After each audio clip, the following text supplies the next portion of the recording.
मेरा ये मानना है कि नॉन स्कूलिंग शब्द माध्यमिक शिक्षा में बहुत ही खतरनाक रूप में सामने आ रहा है और यह बच्चों के पूरी तरह चरित्र निर्माण को ही खत्म कर देगा। आज के समाज में शिक्षा ही समाज की रीढ़ मानी जाती है। अगर आप शिक्षित नहीं हैं तो समाज में जो है सबसे कमजोर माने जाते हैं और यही वजह है कि आज के माता पिता अपने बच्चों को शिक्षा पे बहुत जोर देते हैं ताकि उनका बच्चा पढ़ लिख करके जो है उच्च स्थान प्राप्त करे। लेकिन आज के दौर में कुछ लोग ऐसे हैं जो पूरी शिक्षा व्यवस्था को ही बदलना चाहते हैं और शिक्षा व्यवस्था बदलने का कारण जो है माता पिता भी नहीं समझ पा रहे हैं और आज के समाज के लोग भी नहीं समझ पा रहे हैं। लेकिन आज की जो शिक्षा व्यवस्था है वो समाज पे कितना असर डालेगा, इसी चीज को समझने के लिए हम आज एमजी इंटर कॉलेज में पहुंचे हैं और आज हमारे साथ बैठ के बात करेंगे इस विषय पे स्कूल के प्रबंधक मंकेश्वर नाथ पांडे जी। सर बहुत बहुत स्वागत है आपका। धन्यवाद। आपसे हमारा सर एक सवाल है, आज जो चल रहे हैं नॉन स्कूलिंग, हम नॉन स्कूलिंग को जानने के लिए आपके पास आए हैं कि नॉन स्कूलिंग से क्या फायदे हैं और नॉन स्कूलिंग के क्या दुष्प्रभाव हैं। देखिए, जो हमारी शिक्षा व्यवस्था है वो 3 चरणों में बटी हुई है। पहली हमारी प्राथमिक शिक्षा 1 से 5 तक, दूसरी माध्यमिक शिक्षा 6 से 12 तक और फिर उच्च शिक्षा जो कि हम विश्वविद्यालय या महाविद्यालय में जाके प्राप्त करते हैं। यह व्यक्ति के निर्माण में यह तीनों स्टेज बहुत आवश्यक हैं कि वह विद्यालय तक जाए। प्राथमिक शिक्षा अगर कोई बच्चा कहता है कि मैं घर बैठ के सब कुछ जान लूँगा तो संभव नहीं है, क्योंकि वहाँ पर माँ बाप इसलिए भेजते हैं कि बच्चे का अन्य बच्चों के साथ एक तादात्म्य बने, मित्रता बने और वह बच्चों के साथ रहना सीखे। तो यह प्राइमरी शिक्षा प्राथमिक देती है उसको। जो माध्यमिक शिक्षा है 6 से 12 की, यह एक व्यक्ति का निर्माण करती है। उच्च शिक्षा आपको व्यावसायिक ज्ञान देती है और फिर उसके बाद आप जीवन यापन के लिए जिस क्षेत्र में जाना चाहे वहाँ आप जाते हैं। तो मेरा ये मानना है कि नॉन स्कूलिंग शब्द माध्यमिक शिक्षा में बहुत ही खतरनाक रूप में सामने आ रहा है और यह बच्चों के पूरी तरह चरित्र निर्माण को ही खत्म कर देगा। आज की व्यवस्था ये है कि बच्चा आपका 6 में एडमिशन लेता है, 7th ईयर करता है, फिर वो बोर्ड में आता है, 9th 10th देता है, फिर फर्स्ट ईयर सेकेंड ईयर देता है। जो स्कूलिंग को समाप्त करने वाली संस्थाएं आज सामने आ रही हैं और जिनको सीधे कहा जाए कि वह एक स्वप्न दिखा रही हैं अभिभावकों को, माँ बाप को, कि आपके बच्चे को हम IITian बना देंगे, हम आपके बच्चे को डॉक्टर बना देंगे। और यह स्वप्न दिखाने के बाद उनको ये कहते हैं कि आप अपने बच्चे को 9th में किसी स्कूल में मत भेजिए, हमारे संस्थान को दे दीजिए। अब वो बच्चा जो स्कूल में आता है, यहाँ पर अच्छे बच्चे भी उसे मिलते हैं, बुरे भी मिलते हैं, उन सबके साथ उसका तादात्म्य होता है और जीवन की लड़ाई को वो सीखता है। कभी हारता भी है तो परेशान नहीं होता है, क्योंकि उसके साथ 10 मित्र होते हैं जो उसको संभाल लेते हैं।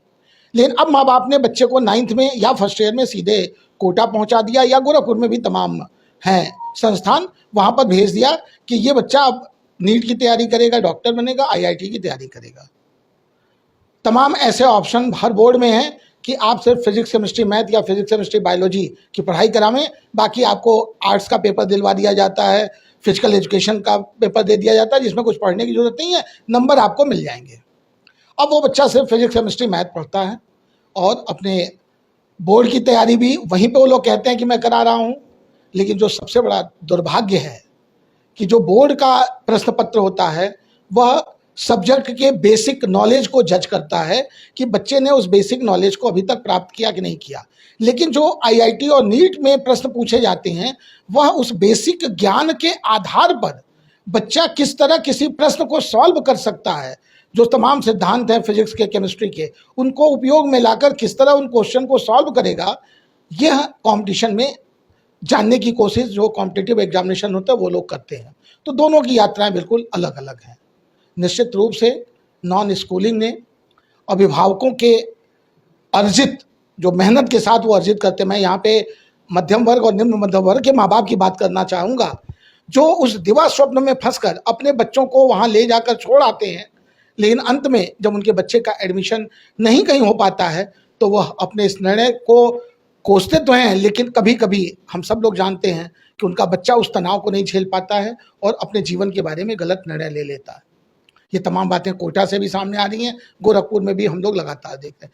तो मेरा अभिभावकों से यह अनुरोध है कि आप इस स्वप्न की यात्रा में न विचरण करें, बल्कि आप अपने बच्चे को जो माध्यमिक शिक्षा है 9 से 12 की, उसको पूरी तरह विद्यालय में लेने दें। वहाँ पर सिर्फ शिक्षा ही नहीं दी जाती है, उसे डिबेट बोलना, उसे निबंध लिखना, उसे एकांकी नाटक करना, अगर गाने में शौक है तो संगीत गायन वादन में प्रतिभाग करना। ये सारी चीज़ें उस बच्चे को आत्मविश्वास देती हैं कि अगर हम पढ़ाई में थोड़ा पीछे भी रहे तो यह जो हमारे अंदर एक नैसर्गिक गुण ईश्वर ने दे रखा है, इसके द्वारा हम जीवन यात्रा में आगे जा सकते हैं, पूरा मौका मिलता है। और यहाँ पर क्या है कि वहाँ पर बच्चे को पहले दिन से ये भरा जाता है कि और तुम्हें कुछ करना नहीं है, तुम अपने किसी रिश्तेदार की शादी में मत जाना, अपने घर में पार्टी हो तब भी मत बैठना, सिर्फ पढ़ना, सिर्फ पढ़ना। उस तनाव में आकर वो बच्चा धीरे धीरे आत्म केंद्रित होने लगता है। और ये सबको मालूम है कि इस वर्ष लगभग 26 लाख छात्र आईआईटी के प्रीलिम्स परीक्षा में बैठे, और आईआईटी की सीट कितनी है, अगर सब आप जोड़ लें, एनआईटीज को भी मिला दें, तो मैं समझता हूं कि 50,000 भी नहीं होंगी, उससे कम ही होगी। यही स्थिति मेडिकल कॉलेज की है कि सारे देश के प्राइवेट और गवर्नमेंट सीटों को भी मिला दें तो हमारी संख्या 1 लाख की आती है, लेकिन बच्चे बैठते हैं नीट पीजी में लगभग 30 लाख। तो आप प्रतिशत देख लें कि क्या प्रतिशत है। और इस दिवा स्वप्न में जो बच्चा पूरी तरह अभी तैयार नहीं है, उसको उन जगहों पे भेज दिया जाता है, वह उसको साथ तादाद में नहीं बैठा पाता और अंत में पराजय प्राप्त होती है, और कभी कभी उस पराजय को स्वीकार न करते हुए अपनी ये लीला को, अपने जीवन को भी समाप्त करता है। तो मेरा आज के चैनल के माध्यम से गोरखपुर फर्स्ट मैं बधाई देना चाहूँगा कि आपने इस महत्वपूर्ण विषय को, जब इस समय प्रवेश का दौर चल रहा है, समय है यही अप्रैल, तो आपने इस मुद्दे पे बात करने की जहमत उठाई।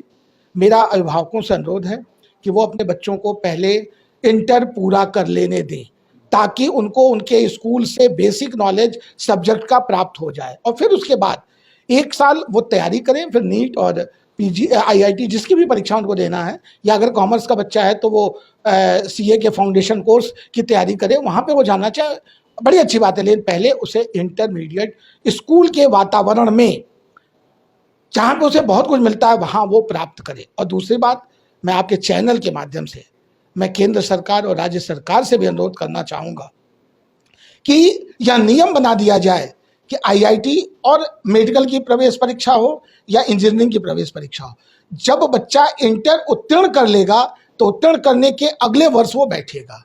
तो अपने आप ये नॉन स्कूलिंग की जो एक भ्रम है, आजकल माँ बाप जैसे लगता है कि 1 साल बच्चा अगर पीछे रह गया तो सारा जीवन उसका समाप्त हो गया, तो उनको भी ये लगेगा कि नहीं, हम पहले क्या फ़ायदा। अभी की स्थिति क्या है कि आईआईटी या नीट में आप इंटर देते हुए प्रतियोगी परीक्षा में बैठ सकते हैं।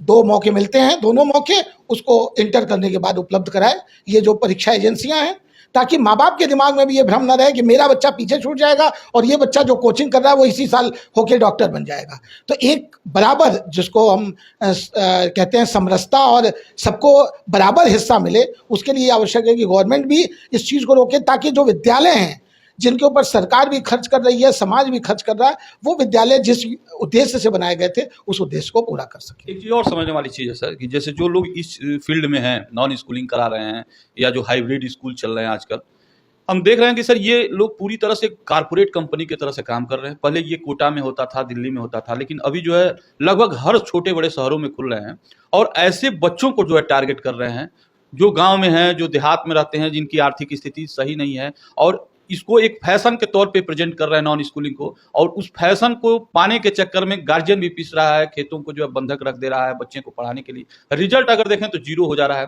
तो ऐसे कारपोरेट से बचने के लिए उन गार्जियनों को जो है क्या संदेश देंगे? बहुत अच्छा प्रश्न आपने किया। हमेशा समाज की जो विकास यात्रा होती है वो ऊपर से नीचे की ओर होती है, जैसे नदी ऊपर से गिरती है और नीचे तक आती है। उसी तरह ये जो बाजार तंत्र है इस वक्त का, उस बाजार तंत्र ने यह माहौल पैदा कर दिया है कि अगर बच्चा आईआईटी की कोचिंग नहीं करना शुरू करेगा 9th से, तो वो आईआईटी में सफलता प्राप्त नहीं कर पाएगा। अब बाजार ने इसे क्रिएट कर दिया, और मैं यहाँ पे बहुत स्पष्ट कहना चाहूँगा कि महात्मा गांधी इंटर कॉलेज का मैं प्रबंधक हूँ, लेकिन महात्मा गांधी इंटर कॉलेज 116 साल पुराना विद्यालय है, शिक्षा का दायित्व तो निर्वहन कर रहा है, या महाराणा प्रताप इंटर कॉलेज इस नगर में है, 1932 का विद्यालय है। इन विद्यालयों का उद्देश्य धन कमाना नहीं है, बल्कि समाज को शिक्षित करना है। लेकिन ये जो बाजार के वजह से पैदा हुए हैं नॉन स्कूलिंग या हाइब्रिड कोचिंग संस्थान, इनका उद्देश्य पूरी तरह सिर्फ और सिर्फ पैसा कमाना। मैं एक उदाहरण देता हूँ, आपको याद होगा, एक बहुत बड़ा ये घोटाला ही कहा जाएगा, आकाश कोचिंग को बायजूस ने 8,000 या 12,000 करोड़ में खरीदा, इस उम्मीद पर कि कोविड आया है और हम ऑनलाइन कोचिंग चला के और बच्चों को, सभी बच्चों को अपने ही पढ़ाना शुरू करेंगे। कोविड चला गया, बायजूस डूब गया और अब फिर आकाश कोचिंग क्या नाम है बच्चों को सीधे शिक्षा देने में लगा हुआ। तो ये सारे कॉरपोरेट हैं जिनका उद्देश्य बस ये है कि हम किस तरह अपने शहर को आगे बढ़ाएं, किस तरह हम रुपए को कमाएं। और इसमें जो हमारे गांव का बच्चा है या गांव के अभिभावक है, वो कहा ही जाता है कि वो होता है कि इस विद्यालय से एक बच्चे ने यूपी में पहला स्थान बना लिया तो उसकी वजह से सभी अभिभावक को लगता है कि मेरा भी बच्चा वहाँ चला जाएगा तो वो भी यूपी टॉप कर लेगा। तो यही स्थिति, ये जो विज्ञापन की दुनिया बनी हुई है, जो अखबारों में पूरे फुल पेज के विज्ञापन छाप दिए जा रहे हैं, तो उससे लोग भ्रमित हो रहे हैं। उनको लग रहा है कि बस बच्चे को वहीं पहुंचाना चाहिए। और ये आपकी बात बिल्कुल सही है कि वो अपना ज़मीन बंधक में रख के अपने बच्चे को शहर में लाकर पेइंग गेस्ट या पीजी या हॉस्टल में रख के पढ़ाने की व्यवस्था कर रहे हैं। लेकिन मैं सबसे हाथ जोड़कर निवेदन करूंगा कि आप जहां पर भी हों, जहां पर भी आपको अच्छा विद्यालय मिले, पहले अपने बच्चे को, चाहे वो सीबीएसई बोर्ड हो, यूपी बोर्ड हो, आईसीएसई बोर्ड हो, वहां से उसको इंटर प्रॉपर स्कूल में जाकर पढ़ने का अवसर दें, उसका सामाजिक विकास होने दें, उसे एक मजबूत इंसान बनने दें, ताकि जब वो आगे बढ़ेगा, आईआईटी में जाएगा, मेडिकल में जाएगा, सीए बनेगा, टीचर बनेगा, अधिवक्ता बनेगा, जो कुछ भी करेगा या अपना व्यवसाय करेगा या कारीगर बनेगा, तो वो लड़ने की क्षमता उसके अंदर होगी। हम इन कोचिंगों में बच्चों को भेजकर उन्हें एक कमजोर इंसान बना रहे हैं, जो जीवन की जो कठिनाई जब उसके सामने आ रही है तो टूट जा रहा है और टूट कर कहीं ना कहीं वह गलत निर्णय ले ले रहा है। ये हम कह सकते हैं कि नॉन स्कूलिंग आज के दौर के लिए सही नहीं है। आज नॉन स्कूलिंग आज के दौर में ही नहीं, मैं ये कहूँगा किसी भी दौर में सही नहीं है। जो शिक्षा की व्यवस्था है, अगर इंटर न्यूनतम योग्यता है आईआईटी और नीट पीजी की, नीट यूजी की, तो उसके लिए इंटर तक बच्चे को स्कूल में अध्ययन करना चाहिए। उसके बाद बाजार के लोग उसको और परिमार्जित करना चाहते हैं और अतिरिक्त ज्ञान देना चाहते हैं तो दें, वो इंटर करने के बाद वो बच्चा कोचिंग के बारे में सोचे। लेकिन मैं आपको बताता हूं कि अगर बच्चे स्कूल में अपना बेसिक ज्ञान प्राप्त कर लेंगे तो उनको इन कोचिंगों की भी जरूरत नहीं पड़ेगी और वो बड़े आराम से आईआईटी और नीट में, जिनके अंदर क्षमता होगी। देखिए, मैं आपको बराबर कहता हूँ, पांचों उंगलियां बराबर नहीं होती हैं। हम माँ बाप को ये सोचना होगा कि सिर्फ मेरे स्वप्न देखने से मेरा बच्चा आईआईटीएन नहीं बनेगा, बल्कि अपने बच्चे की क्षमता को हमें देखना होगा कि हमारे बच्चे की रुचि किस दिशा में है। अगर उसकी रुचि गायन में है, उसकी रुचि किसी अन्य क्षेत्र में, तो उसको उस दिशा में आगे बढ़ने दीजिए। अगर खेल में रुचि है तो उसको खेल में आगे बढ़ने दीजिए। लेकिन अगर हम पढ़ाई पे ही उसको जोड़ देंगे तो न वो खिलाड़ी बन पाएगा, न वो एक अच्छा गायक बन पाएगा, पेंटर बन पाएगा, न वो एक अच्छा इंसान बन पाएगा। बस वो तनाव को झेलते झेलते एक कमजोर इंसान बन जाएगा। हमसे बात करने के लिए धन्यवाद। तो आप सुन रहे थे श्री मंकेश्वर पांडे जी को। इतना लंबा अनुभव इनका शिक्षा के क्षेत्र में है और ये अपने अनुभव को आपके साथ साझा किए हैं। आप क्या सोचते हैं, आपकी प्रतिक्रिया का रहेगा इंतजार। फिर होगी मुलाकात अगले खबर के साथ। तब तक के लिए नमस्कार।